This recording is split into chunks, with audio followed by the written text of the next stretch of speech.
Welcome জানাচ্ছি বদরুয়া ইমাম মুয়াজ্জিনদের ডাকে সাড়া দেওয়ার জন্য। একটি কথা আছে যে সহজ করে বলতে আমায় বলো, যে সহজ করে যাই না বলা সহজে। শুধু এতটুকুই বলবো ভাই, আমরা যারা আল্লাহ দিনের জন্য অর্থ সম্পদ করেছি, অর্থকে করেছি, আমাদের মা লক্ষ করেছি, এমন একজন মানুষ আমি দেখতে চাইছি যিনি ব্যক্তিগতভাবে তারা সম্পদ ফেরত নেবেন। কেউ কি আসেন? আপনি মসজিদের জন্য, মাদ্রাসার জন্য, ঈদগাহের জন্য জায়গা দিয়েছেন, আর আপনি ব্যক্তিগতভাবে আপনার নিজের স্বার্থে সেটা আবার ফেরত নেবেন। কেউ আছেন? যদি আমরা এখানে না থাকি, নিশ্চয়ই আমরা এই সরকারকে আমাদের সম্পদ থেকে একটা কড়া পর্যন্ত দিতে আমরা রাজি নই। এই সরকারের যারা উচিত, আমরা সেই মুসলিম জাতি যারা বাঁচতে ততটা ভালোবাসে, যার চাইতে বেশি কিনা তারা মরতে ভালোবাসে।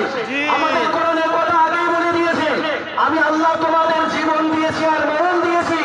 এই দুয়ের ভিতরে আল্লাহ প্রথম বললেন আল্লাযী খালাকাল মাউতা ওয়াল হায়াতা, আমি আল্লাহ আগে দিয়েছি তোমাদের মরণ, পরে দিয়েছি তোমাদের জীবন। মুসলিমরা আগে এটা জানে, আগে মরণের কথা জেনেছে, তারপরে তাদের জীবনের কথা জেনেছে। সুতরাং আমাদের শরীরের রক্তবিন্দু পর্যন্ত আমরা আমাদের সম্পদ রক্ষা করার জন্য আমরণ সংগ্রাম করব। সকলকে আমি সমস্ত জায়গায় অংশগ্রহণ করার জন্য আগামী 26 তারিখ খোবাই ভাইজান বলে গেছেন আগামী মঙ্গলবার এবং আগামী রবিবার আপনার খোলাপাতা মাটিয়া থানার গোপালপুর, সকলকে